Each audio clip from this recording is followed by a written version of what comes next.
Quiero darle la bienvenida a Karina Pedache, que es doctora en filosofía por la UBA, docente e investigadora, integrante del grupo GIFT, la verdad que no sé si se dice gift, que suena a regalo, o cómo es que se pronuncia. Bienvenida, Karina, acá a la mesa de Seguro La Habana. Muchas gracias. Sí, es el grupo de investigación en filosofía, inteligencia artificial y tecnología. Perfecto. Que componemos un grupo de filósofas y filósofos con perspectiva analítica y con una impronta latinoamericana también. Bueno, es importante eso, porque estas son cuestiones que siempre vienen desde el norte, y acá la miramos y nos dejamos ser. Pero en realidad vos sos filósofa y la estás pensando un poco desde otro lugar, y me parece que un lugar como de alerta que a partir sobre todo del ChatGPT, ¿no? Que se empezó a popularizar un poco más la cuestión, y es que muchos pensadores y filósofos empezaron a decir: bueno, paremos un poco la mano con la inteligencia artificial. Hay una carta que se hizo famosa, con muchísimas firmas, entre ellos, no sé, Harari, me sale, entre otros, que salieron a decir: paremos por 6 meses. Así es. ¿Vos firmarías la carta si te hubieran invitado a firmarla? ¿Qué te parece? De hecho, tuve la posibilidad de hacerlo y no la firmé. Ah, mira, me interesa que arranquemos por acá. Podemos desagregar algunas razones. En principio, por ahí, como parte de la labor filosófica, creo que está bueno desambiguar o tratar de clarificar, elucidar un poco de qué hablamos cuando hablamos de inteligencia artificial. Arrancar por atrás, ¿no? Porque ¿qué es? Gran parte del hype viene por ese lado. Básicamente, tal como se la presenta canónicamente, se puede hablar de inteligencia artificial general, a la manera de ese tipo de sistemas que intentan emular un comportamiento cognitivo humano de carácter general, para ejemplificarlo desde el tipo de narrativas que nos atraviesan desde la ficción, por ejemplo, los replicantes de Blade Runner. Y por otro lado está la inteligencia artificial narrow o estrecha, que es para una cierta cosa, ¿no? Exactamente. Con lo que decíamos, lo de los semáforos. Exacto. Que intenta emular cierto tipo de tarea específica. Dentro de este tipo de inteligencias artificiales estrechas se subsumen las inteligencias artificiales generativas, que generan, por ejemplo, texto, que generan imagen, que generan video. Del tipo que, por ejemplo, ilustra de un modo tan candente y acuciante la centralidad que adquirió el ChatGPT, porque efectivamente lo que hace es generar texto, ¿no? En un sentido que llega a generar un constructo verosímil, aun cuando tenga aspectos redundantes, no sé si hicieron la experiencia. Pero bueno, lamento comentar que ahí donde queríamos salirnos de la zozobra y la dimensión política, creo que precisamente es en virtud de alentar el primer tipo de acepción de inteligencia artificial, esto es la general, y propiciar cierto tipo de escenario apocalíptico, precisamente a referencia a Skynet, que ese tipo de discurso de ficción opaca en rigor y desplaza la discusión a propósito de temas acuciantes y mucho más próximos y no tan remotos como el escenario que plantea la ciencia ficción, que están afectando concretamente hoy, entre otras cosas, el mercado de trabajo. Lo que pasa, hay tantos temas que acabo de decir. Pará, Karina. Se me abrieron 20 pestañitas. Necesito que vayamos más para atrás, porque la inteligencia, la del ChatGPT, da la sensación de una inteligencia artificial más general. Vos decís que de las narrow. A ver, en principio, pero porque cuando uno se pone a chatear, da la sensación de que es muy vasto el conocimiento, incluso puede ser artístico, incluso puede crear cosas nuevas, ¿no? Bueno, hay algo como medio humanoide en ese chat. Es muy interesante esto que vos decís, y por eso yo me detenía en la expresión misma de inteligencia artificial, porque creo que precisamente parte del humo que esto trae tiene que ver con el modo en el que nosotros antropomorfizamos. ¿Qué quiero decir? Hablamos de sistemas de tecnología que efectivamente aprenden, conocen. Vos acabas de mencionar una noción que me parece crucial, que es la de crean. Entonces, detengámonos, como vos decías, un paso antes y veamos que en rigor esos sistemas se entrenan en base a una cantidad ingente de datos de entrenamiento, datos que básicamente hemos generado nosotros en tanto seres humanos, y en ese sentido resulta por demás preocupante el hecho de que, por ejemplo, una plataforma como Midjourney lo que hace es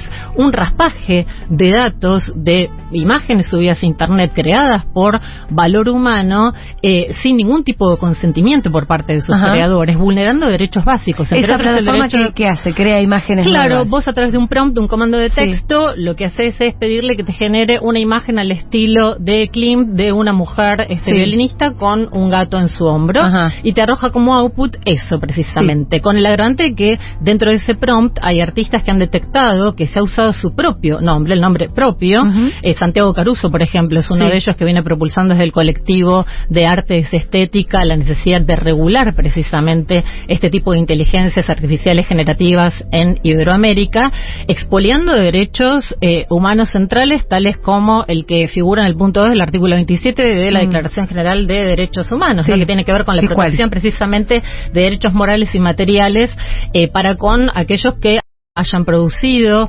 obras tanto literarias como científicas, como artísticas, y que precisamente sean autoras de las mismas, ¿no?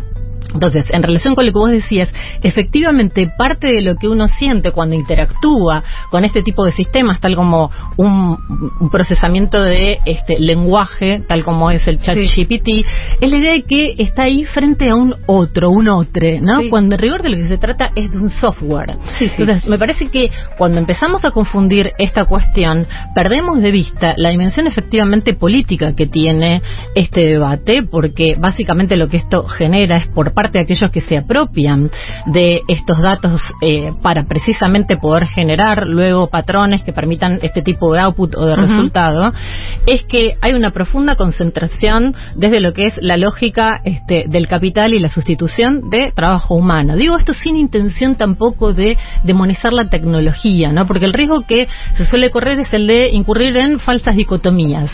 Pareciera que si uno habla en pos de la regulación necesaria de este tipo de inteligencia artificial sobre determinada, además, como decíamos, por el caso latinoamericano, con niveles de desempleo muy preocupantes, se está oponiendo sin más a todo tipo de innovación. Nos parece que en efecto esta es una falsa dicotomía, como puede ejemplificarse como muchos intelectuales ya lo han hecho. ¿Te estás refiriendo al temor de que la inteligencia artificial venga a suplantar trabajo, puestos de trabajo de las personas? Como pasó con la robótica, como uno puede pensar con la robótica en la manufactura. Exactamente, muchas veces, digamos, se ejemplifica desde ahí, y si nos retrotraemos aún más, como se suele hablar a propósito de lo que generó la revolución industrial, ¿no? Y el ascenso entonces de los ludistas que rechazaban precisamente la automatización.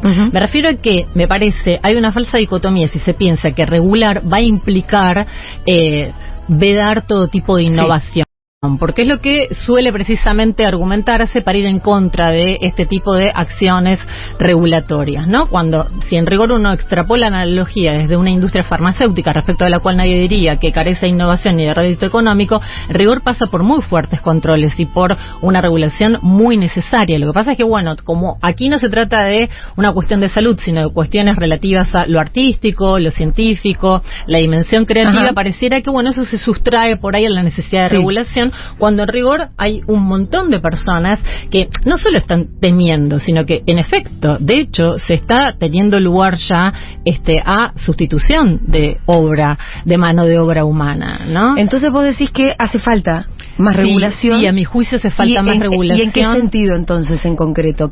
¿Cuál es la parte que habría que regular? Y mira, ¿por qué no firmaste la carta? Sí, ahí voy, porque en rigor parte de las razones que intenté defender a través de toda esta locución a propósito de por qué no firmé la carta es que me parece, la verdad, un acto de cinismo que precisamente muchos de aquellos que ahora están pidiendo pausar son los mismos que quisieron los creadores, primerear a otras compañías y en un sentido muy irresponsable largaron esta distribución masiva de una herramienta que impacta en nuestra vida cotidiana, ¿no? Porque toda vez que por ahí, qué sé yo, alguien le pedía a un ilustrador o a un artista gráfico que hiciera el arte de tapa de un determinado disco, bueno, ahora a través de un prompt le pide una plataforma que, recombinando algoritmos a partir precisamente de datos creados por humanos, valor humano, bueno, haga ese trabajo, con lo cual se está reemplazando de un modo absolutamente desembosado eso, el valor y la creación humana. Entonces me parece que si nos quedamos con la metáfora apocalíptica y la idea de Skynet que va a tomar ¿Skynet son los replicantes? No,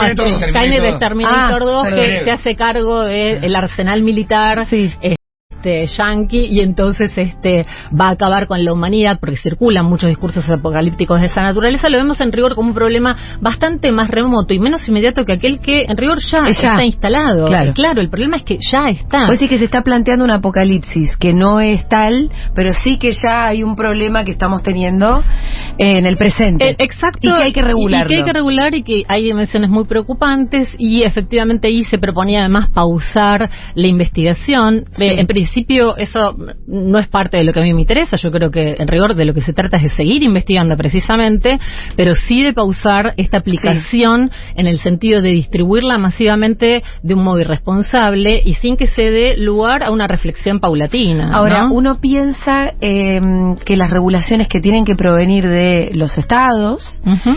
que apenas están pudiendo con su vida,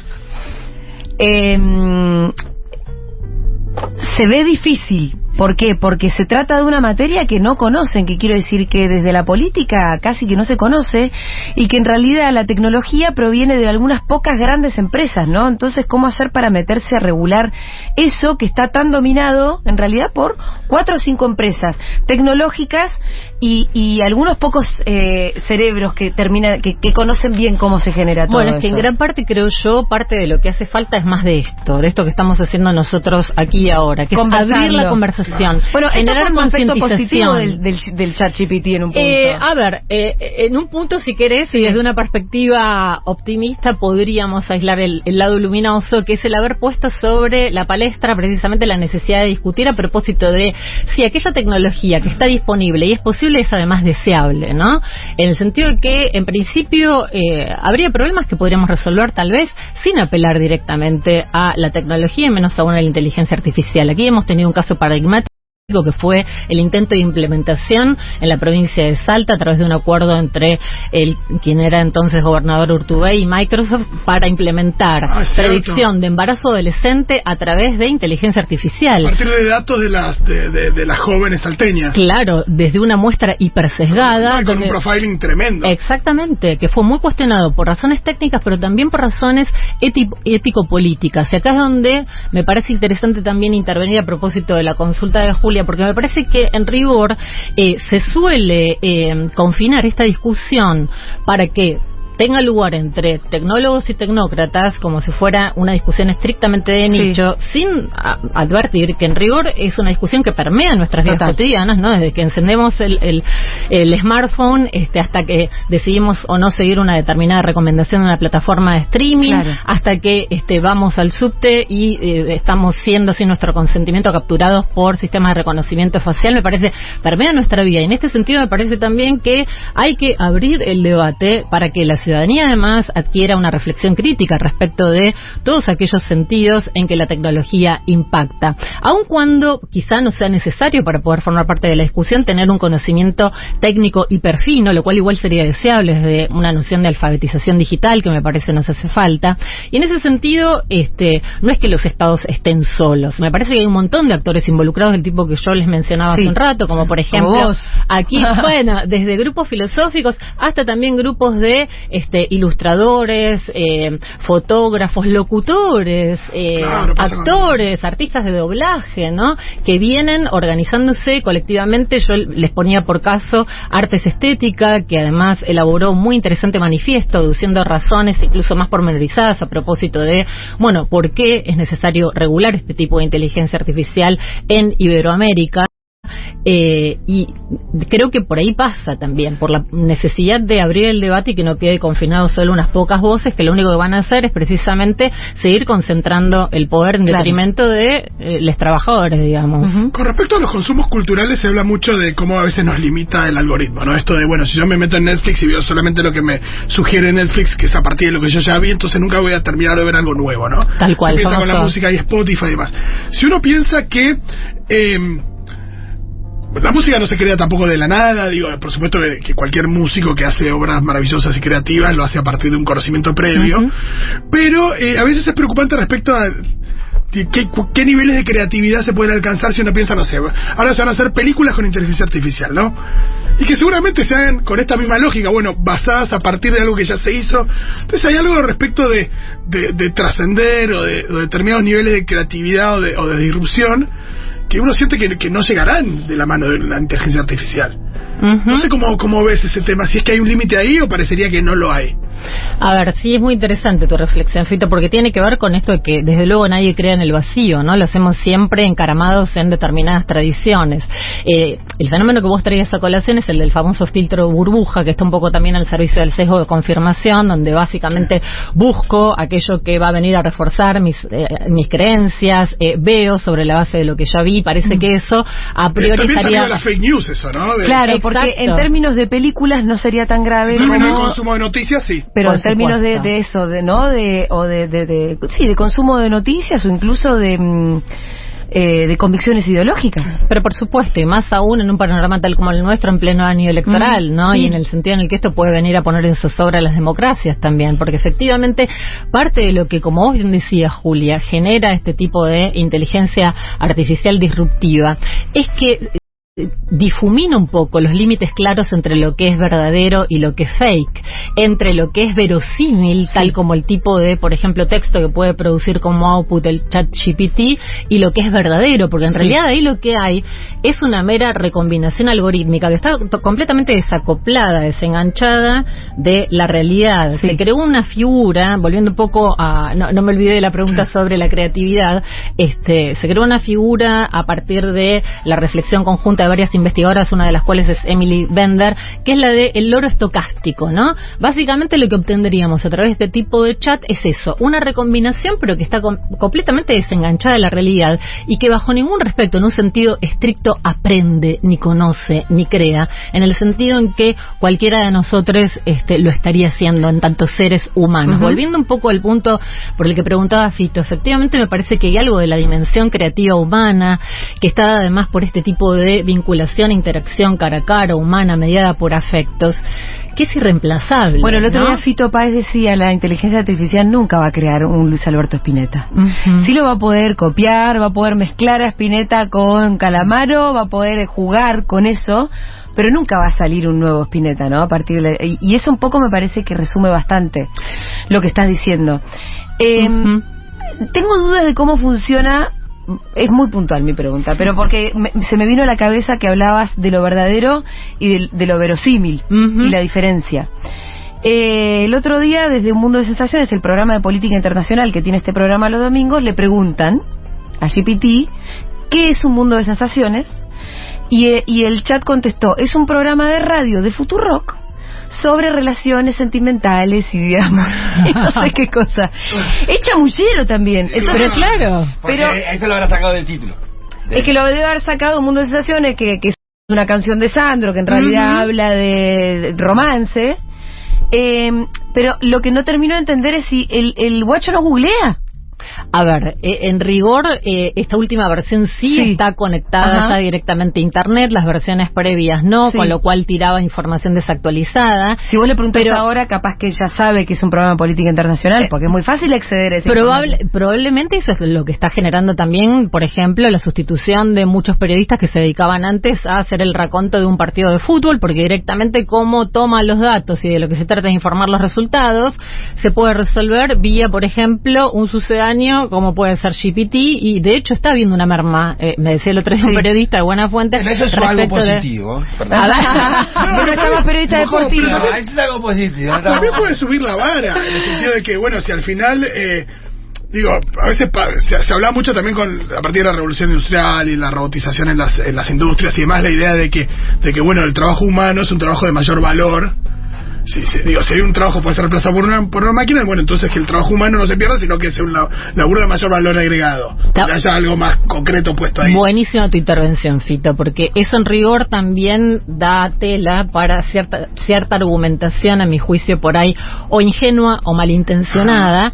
Porque lo que se suele decir cuando uno da cuenta de esta lógica de concentración del capital y de detrimento de la mano de obra, es inmediatamente la posibilidad de reconversión. Ahí donde precisamente los seres humanos, a la manera de tipos modernos, veníamos haciendo tareas repetitivas, uh-huh, ¿por qué no dejar eso en manos de la automatización para abocarnos precisamente a otras cosas creativo, reconvertirnos? Ahora, la pregunta es si hay lugar para todos, ¿no? Efectivamente, y aún cuando uno piensa en algo así como un ingreso universal, ¿en qué sentido esos no serían ciudadanos de segunda, ¿no? Porque en rigor es un discurso que muy rápidamente se articula, muy usado por la derecha, pero a la hora de implementar comentarlo, si uno parte además del estado de cosas actual, ya te digo, me parece que es casi al revés. Te voy a decir un meme que a mí me encanta, que está, inteligencia artificial lo que vino a hacer es a suplantar a los programadores, y está el plomero haciendo la misma de siempre, cagándose de risa del programador. Bueno, porque claro, al plomero de verdad no vas a... Es que parecía que por ellos tampoco iban a ir y ahora tira líneas de código. Volviendo a lo que vos decías respecto de cuán chamullero puede ser, sé de compañeros que han googleado y les ha tirado un discurso muy coherente, con referencias bibliográficas que parecían muy verosímiles, pero ahora de cotejarlas eran puro verso. Pero es increíble. Entonces, pero entonces es poco inteligente la inteligencia artificial, que en realidad te está inventando. A ver, es muy interesante esto que vos decís, no es una idea mía. En rigor, yo parte de lo que hago es abrevar en el discurso de Kate Crawford, que tiene un muy lindo texto que se llama El Atlas de la Inteligencia Artificial, Poder, Costos planetarios y política, y lo que ella precisamente dice es que no es, por un lado, ni tan artificial, en el sentido de que no es abstracta, que esta es una metáfora que habría que ver también a quienes les resulta funcional, por ejemplo, en clave de la huella de carbono que deja, en clave de los recursos naturales que son necesarios para que esta inteligencia artificial corra, ¿no? Hay una lógica extractivista que está detrás en términos planetarios, pero al mismo tiempo hay extractivismo de datos del tipo que yo les decía, donde lo que se hace es expoliar valor humano creador, y efectivamente, así como no es tan artificial, tampoco es tan inteligente en el sentido en el que nosotros parecemos concederle cuando extrapolamos. Por eso yo hablaba al principio de que antropomorfizamos, llevamos nuestro vocabulario psicológico humano para pensarla, cuando en rigor efectivamente no está creando, está recombinando a partir de datos de entrenamiento que fue raspando sin consentimiento alguno de la web. Tampoco podríamos decir que conoce, si vamos a entender por conocimiento en la manera canónica en que se lo hace creencia verdadera justificada, porque no estaría en condiciones además de hacerlo. Entre otros, Noam Chomsky hace muy poco se expidió en un artículo también que tuvo mucha resonancia respecto de la falsa promesa del ChatGPT, por esto mismo que vos decías. Parece que puede explicar y predecir, pero a la hora de conjeturar y dar razones no estaría en condiciones, que es parte de lo que entendemos como constitutivo de lo que es ser inteligente. Entonces, ni tan inteligente ni tan artificial. Ojo con... todavía no puede contextualizar, no puede abstraerse, no puede interpolar ideas, todo eso. Sí, ni hablar y ni hablar de la conciencia. O es lo que está empezando a hacer. Y ni hablar, a ver, está empezando. Y después la otra pregunta que yo te quería llevar también era, ¿qué ética tiene? Bueno, en rigor, ¿qué valores tiene? Bueno, porque a veces es medio facho. A veces es medio... creo que se está poniendo un poco más progre. No sé a partir de qué. A ver, el tema tiene que ver precisamente con los datos de entrenamiento, que tampoco giran en el vacío. Esos datos están embebidos a través del tipo de valores y consecuentemente de prejuicios y sesgos que nosotros precisamente tenemos en tanto sociedad. Entonces hay que dejar de verlo como un artefacto meramente técnico y empezar a pensarlo en términos sociotécnicos, ¿no? Tenemos la tecnología que nosotros como sociedad generamos y ella a su vez recíprocamente nos moldea. Entonces cuando vos decís, bueno, se está poniendo facha, bueno, en realidad lo que está haciendo es recoger un montón de datos de entrenamiento que nosotros mismos generamos, entre otros datos que tienen que ver con sesgo facho, sesgo de derecha, ¿no? Entonces, en rigor, la ética, en todo caso, es una ética derivada de quienes somos nosotros. Recién Fito traía a la mesa una noción muy importante, que es la noción de conciencia, que para muchos es imprescindible a la hora de hablar de agentes éticos, capaces precisamente de ser genuinos agentes y de, por ejemplo, comprometernos o no empáticamente. Exactamente. Entonces, toda esa dimensión está ausente y eventualmente, si hablamos de ética, pues tendremos que hacernos cargo de la ética que está detrás de esos datos de entrenamiento y más aún, como en el caso paradigmático de Salta, de la ética que está incluso al servicio de definir y de delimitar aquellos problemas que consideramos que han de ser tratables vía el hype de la inteligencia artificial y no, por ejemplo, a través de cuidar la implementación de la ESI, como podría haber sido más razonable en el caso de querer predecir, además, cual si fuera una catástrofe no natural inexorable, el embarazo de adolescentes cuyos nombres, domicilios, no importa al mismo tiempo, y considerarlo un crimen, pero era una locura. Sí, estamos hablando de un caso, no sé si la gente por ahí lo pasamos muy por arriba, ¿no? Pero fue hace algunos años. En no 2018, mucho, si mal no recuerdo. En 2018 que Salta había propuesto la implementación de esto, de un algoritmo de predicción de embarazo adolescente. Entonces veían y preveían quiénes podían llegar a ser las chicas que podían llegar a quedar embarazadas. Según su comportamiento en redes. Claro, bueno, o sea, es un nivel de Minority Report de prejuicio. No, es tipo, sí, prejuicio. Sí, tiene 11 años, tiene pollera corta y chateó 3 veces con un chico. No, claro, decir, esta es medio putita. Y más entonces, aún, ni siquiera se consultaba directamente a las chicas, sino que se habló deliberadamente en una exacerbación del patriarcado con los jefes de familia, que eran en rigor quienes procuraban la información. Se apuntó además deliberadamente por el prejuicio que ustedes mencionaban a sectores vulnerables, con la pretensión de saber con nombre, apellido y dirección quiénes iban a ser esas futuras adolescentes embarazadas, en lugar, por ejemplo, en todo caso, de emplear inteligencia artificial para rastrear conducta de varones violentos, ¿no? Si vamos al caso. Entonces, me parece que en la definición misma del problema ya se pone en juego nuestra ética, y eso es lo que no podemos perder de vista, ¿no? Bueno, de acuerdo a lo que vos y toda esta conversación que estamos teniendo, me da la sensación de que sentís que está un poco fuera de control. A ver, sí y no, porque también viste que aparece permeando los discursos esta idea de que, bueno, llegó para quedarse y es imparable, ¿no? Me resonaba esto cuando vos decías está fuera de control. En algún sentido está fuera de control porque ni siquiera los desarrolladores tienen muy en claro el tipo de proceso que al interior de esta caja negra, como se suele decir, está teniendo lugar y el tipo de output o de resultados a los que precisamente puede llegar. Al mismo tiempo me parece que el que no quede fuera de nuestro alcance es algo que nos concierne a nosotros en tanto ciudadanos y ciudadanas. Esto es, por ejemplo, para que no quede de control en este sentido flagrante, que podría estar atentando contra nuestras propias fuentes de trabajo, es que una vez más vengo a poner sobre la mesa la cuestión de la regulación, que me parece muy importante. O sea, si lo dejamos librado a las manos de las corporaciones hegemónicas, estamos al horno, ¿no? Y pensando en la regulación, porque hace un rato Julia hablaba esto, ¿no? De que a veces son empresas que tienen desarrollo tecnológico superiores a los de los propios estados. Ayer veía una serie que se llama Dead Ringers, donde está Rachel Weisz, hace 2 hermanas, que todas eran una película de Cronenberg.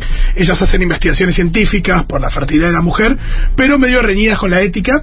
Y hay un momento donde aparece una mujer, que es una de estas familias como la Sackler, la familia de la crisis de los opioides, que dice, yo tengo un desarrollo tecnológico tan adelantado que ni siquiera la FDA no tiene ni idea de lo que hago, entonces no me puede regular nada. Esa sensación de impunidad por el desarrollo tecnológico que tenés, bueno, ¿cómo deberían armarse los estados para poder, por supuesto pensando esto conceptualmente, pero qué equipos interdisciplinarios, cómo se prepara el estado para tal cual cosas? Yo creo frenar que o regular, perdón. Efectivamente porque no se trata tampoco de obturar sin más. Eso tampoco es lo que se pretende, porque en muchos casos dicen, censura. No se trata de eso, pero sí de regular desde un debate polifónico, donde efectivamente no sean solo los actores propios del Estado, sino también organizaciones civiles, el mundo de la academia, y básicamente nos involucremos para ver de qué modo nos está afectando. Por ejemplo, esto que estamos tratando de ejemplificar tuvo lugar con este caso resonado que seguramente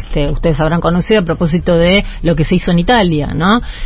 A propósito del modo en el que se veía, por ejemplo, que se estaban vulnerando los datos personales de los usuarios que interactuaban con el sistema. Entonces, en virtud precisamente de la regulación que tiene la Unión Europea, se pudo poner al menos transitoriamente un freno, ¿no? La regulación fue decir paremos. Eso fue lo único que fue muy sesuda la regulación. Es verdad, pero es cierto que en medio paremos hasta ver qué onda. Y bueno, pero tal vez no esté mal, porque es un fenómeno que por la inmediatez que tiene y por el modo en el que está escalando, requiere a veces de algo que desde la filosofía solemos hacer, que es parar para tratar de tomar conciencia crítica, reflexiva. Pero perdóname, Karina, ¿no es eso lo que pedía la carta? Sí, pero lo que estaban pidiendo además era parar la investigación, y me parece que no se resuelve con parar la investigación, sino que fundamentalmente de lo que se trata es de parar la aplicación tal como se la está dando. Y alguien incluso podría corrernos y decir, bueno, pero en realidad eso no sería desarticular el problema, sino que sería, poner parches y en algún sentido administrarlo, ¿no? Ahora, en Italia se pidió parar específicamente al GPT, porque en realidad la inteligencia artificial está en todas partes. Exacto. Entiendo que fue con GPT. Con el GPT específicamente. Por la vulneración de los datos personales de los usuarios que interactuaban. Exactamente. Sí.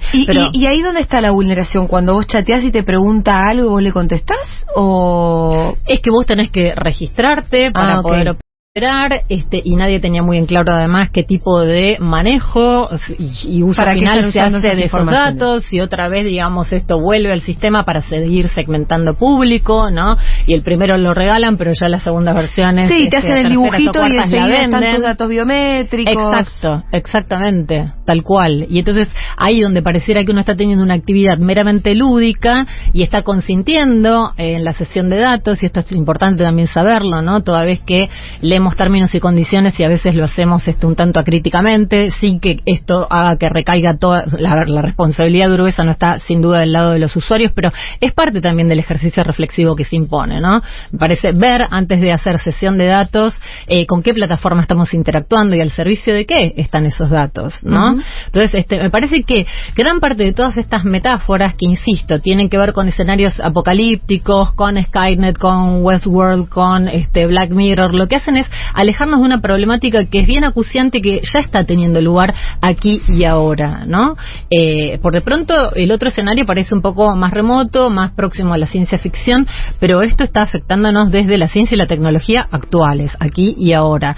Sobredeterminado además por el caso latinoamericano. Hace muy poquitito firmamos, sí, es así, es una carta que firmé, la Declaración de Montevideo, donde entre otras cosas parte de la reflexión es no seguir siendo meros proveedores de materia prima, esto es, ¿no?, de datos, sino en rigor poder apropiarnos también del diseño por y para los latinoamericanos, porque tal como vos en efecto decías, Julia, este tipo de debates y de preocupaciones viene muy encorsetado siempre desde la hegemonía del norte global, ¿no? Entonces también tenemos que empezar a ver al servicio de qué queremos poner nosotros la tecnología, que insisto, desde la filosofía y de China te agregaría bueno, también. Sí, tenés razón, que claro. La miramos poco para China, pero bueno, ya... Sí, pero que así todo, por ejemplo...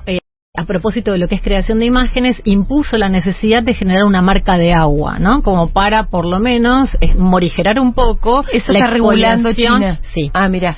Y dentro de, por ejemplo, el Manifiesto de Arte Estética, hay un montón de medidas mucho más puntuales a propósito de cómo ir regulando, que la verdad es que estaría bueno que la audiencia pueda leer. Está circulando ahí un petitorio a través de Change.org como para que se junten firmas, y efectivamente esto, bueno, se pueda discutir a nivel parlamentario y ver, porque efectivamente, digamos, la verdad es que yo tengo más preguntas, al igual que ustedes, que soluciones y respuestas, pero me parece que parte de la clave de la regulación esta que vos hablas que hay en China, por ejemplo, tiene que ver con un Estado mucho más imbrincado, incluso con su desarrollo tecnológico, ¿no? Que en otros países no, o sea, ni se tocan. No, tal cual. Bueno, acá me imagino que Argentina es un país en donde los científicos, el desarrollo tecnológico, sí surge a partir de un subsidio estatal importante, ¿no? Como casi todas las investigaciones salen del CONICET, ¿no? Pero por lo general en el mundo, en realidad las grandes tecnológicas no tienen nada que ver con los estados, con lo cual ahí me parece que hay una relación que va a ser tensa en cuanto se quiera empezar a regular de verdad. Sin duda. Sin duda. Te quiero agradecer muchísimo tu visita, nos quedamos sin tiempo, podríamos seguir hablando muchísimo más. Muchas gracias a ustedes. Era Karina Pedache, doctora en filosofía, especialista en inteligencia artificial, pasó por Seguro La Habana.